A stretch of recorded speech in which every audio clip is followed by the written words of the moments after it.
হুর মানে কি? যে সমস্ত নারীকে আল্লাহ তাআলা জান্নাতে সৃষ্টি করেছেন তাদেরকে বলা হয় হুর। জান্নাতের রমণীদের আল্লাহ তাআলা জান্নাতি পুরুষদের জন্য উপহার হিসেবে রেখেছেন।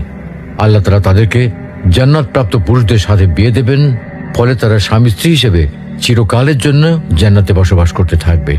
মহান আল্লাহ বলেন, كذلك وزوجناهم بحور عين আর আমি তাদেরকে বড় চোখ বিশিষ্ট হুরদের সাথে বিয়ে দেব।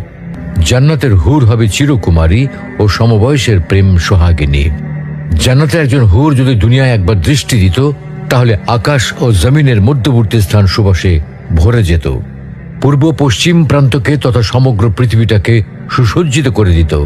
প্রতিটি চোখ সব জিনিস থেকে দৃষ্টি ফিরিয়ে তার দিকে চেয়ে থাকত এবং সৃষ্টিকুল আল্লাহর প্রশংসা ও বড়ত্ব বর্ণনা করত। জান্নাতি পুরুষেরা যখনই তাদের দিকে তাকাবে, আনন্দে মন ভরে যাবে। যখন কথা বলবে, ছন্দময় মিষ্টি কথা দ্বারা হৃদয় ভরে দেবে।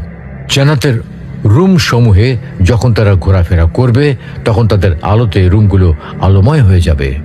জান্নাতের অধিবাসী নারী পুরুষগণ হবে একই বয়সের পরিপূর্ণ যুবক যুবতী। জান্নাতের হুর যখন তার স্বামীর চেহারার দিকে তাকাবে, তখন তার হাসিতে জান্নাত আলোময় হয়ে উঠবে।